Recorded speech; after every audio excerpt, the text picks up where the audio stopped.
German has 4 cases, but what is a case? What is nominative? Which article do you have to use? All answers in this video. Los geht's!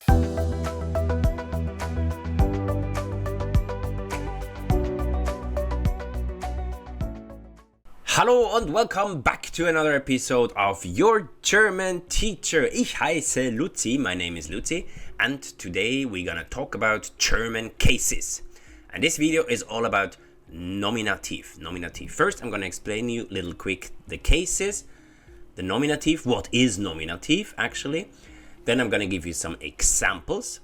Then I'm gonna teach you the articles in nominative, and at the end, as always, there's gonna be a bonus tip, so stick around. German has 4 cases. The first case is called nominative, that's the one we're gonna do right now.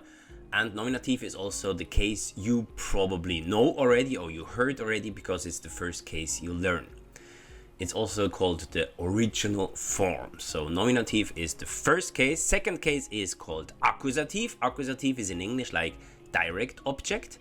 And the third case is called dative. Dative is in English pretty much the same like indirect object.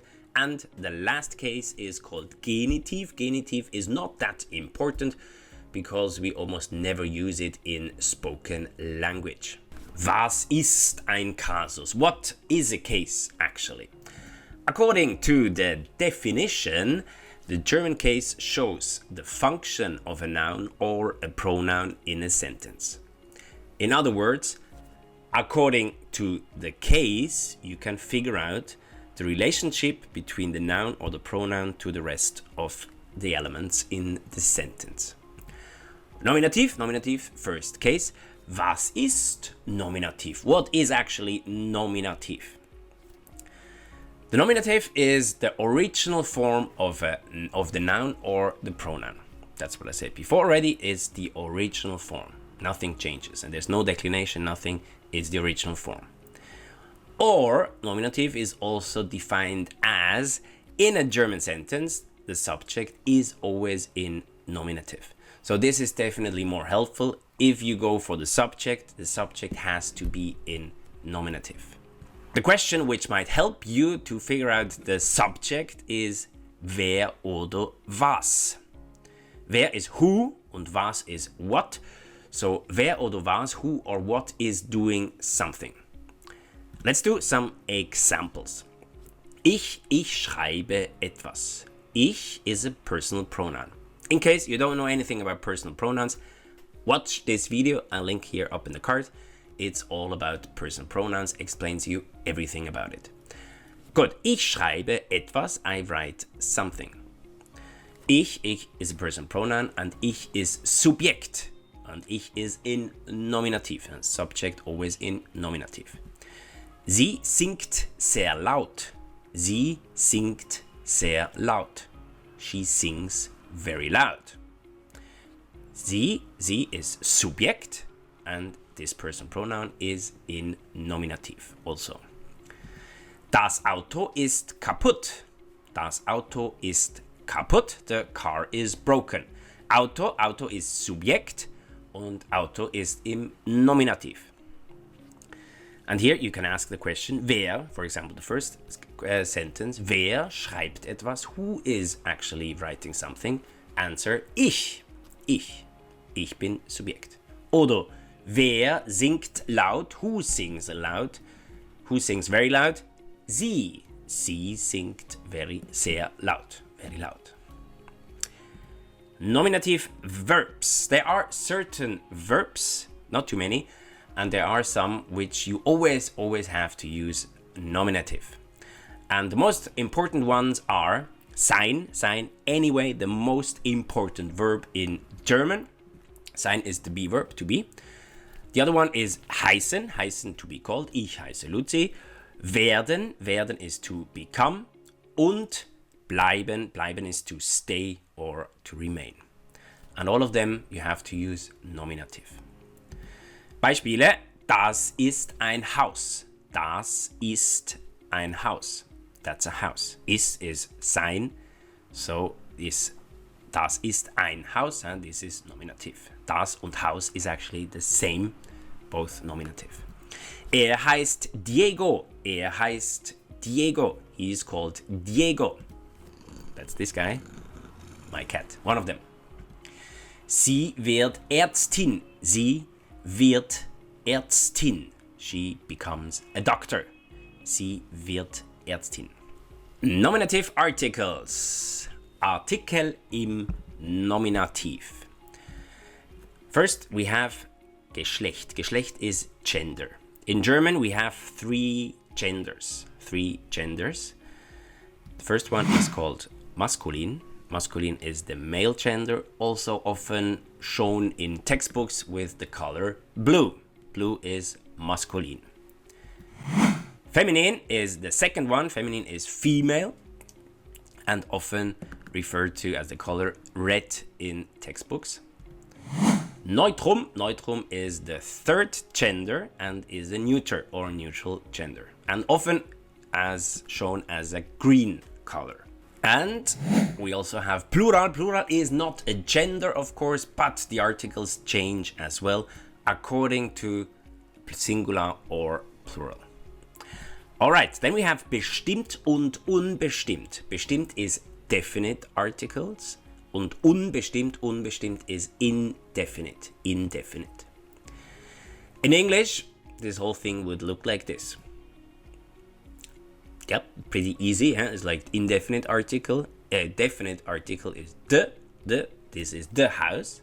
Indefinite article, this is a house. A. In German, it's a little bit different. Bestimmter Artikel maskulin ist der. Der. Unbestimmt, indefinite, ein. Ein.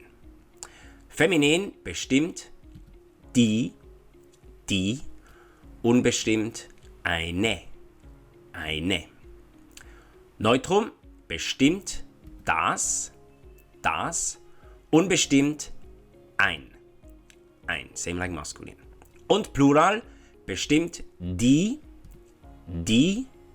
Und unbestimmt, there is no article, same like in English as well.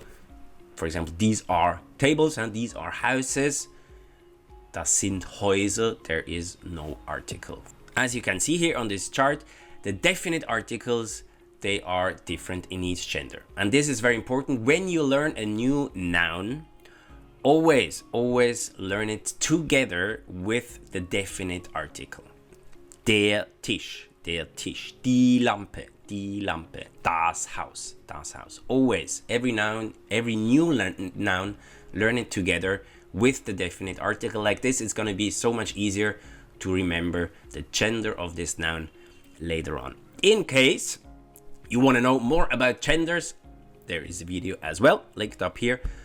Tells you everything about German genders, all tips and tricks. Alright, Beispiele, examples. We start with maskulin. Maskulin, was ist das? Was ist das? Antwort, das ist ein Baum. Das ist ein Baum. That's a tree. Ein Baum. Baum is maskulin, der Baum. Also, the article indefinite, ein Baum. Definite, der Baum ist grün. Der Baum ist grün. The tree is green. Feminin. Was ist das? Was ist das? What is this? Das ist eine Rose. Das ist eine Rose. Rose is feminin, die Rose. So, indefinite article, eine. Das ist eine Rose. That's a rose. Definite article, die Rose ist rosa. Die Rose ist rosa. The rose is pink. Definite article, die for feminine. Neutrum. Neutrum. Same question. Was ist das? Was ist das? Antwort. Das ist ein Buch. Das ist ein Buch. Das Buch. Neutral gender. So, indefinite article is ein. Das ist ein Buch. This is a book. Und definite article, das Buch ist weiß. The book is white. Plural. Was ist das? Was ist das? Das sind Flaschen. Das sind Flaschen. Indefinite, no articles. These are bottles. These are bottles. And don't forget, das sind Flaschen. It's plural, so you have to conjugate the verb. It's not das ist Flaschen, so in plural, das sind Flaschen. Third person, plural conjugation. Und definite article die. Die Flaschen sind leer. Die Flaschen sind leer. The bottles are empty. Bonus tip. Negative article, all negative articles. Again, we have masculine, feminine, and neutral, the genders, and plural as well. Then we have unbestimmt, unbestimmt Artikel, maskulin ein, feminin eine, neutrum ein. Und in plural nichts, nothing, kein Artikel. Now, you want to make this article negative. What do? You just add a K. That's it. You just add a K in front of the indefinite articles. Masculine becomes kein. Kein. Just add a K. Feminine becomes keine. Keine. Neutral becomes kein. Kein. Und plural is also keine. Keine. Same like feminine. Beispiele. Let's do some examples. Er ist kein Schauspieler. Er ist kein Schauspieler. He is not an actor. Schauspieler is masculine, so we have to use the article ein. K is negative, so er ist kein Schauspieler. Das ist kein Haus. Das ist kein Haus. That's not a house. Das ist kein Haus. Das Haus, Neutrum, Negativartikel, kein. Sie ist keine Ärztin. Nein, sie ist keine Ärztin. She is not a doctor. Ärztin is feminine, so Negativartikel is keine. Same for plural, das sind keine Flaschen. Nein, das sind keine Flaschen. These are not bottles. Negativartikel keine. Question of the day. Was ist das? Was ist das? Write it down in the comment and don't forget to use the right article. Was ist das? Let me know. That was it for today. Vielen Dank. Thank you very much for watching. I hope you learned something. I hope you liked it. If you did so, don't forget to hit the like button or write me down something nice in the comments. And I hope to see you soon in one of my next videos. Until then, I wish you auf Wiedersehen. Tschüss, bye bye, ciao, ciao.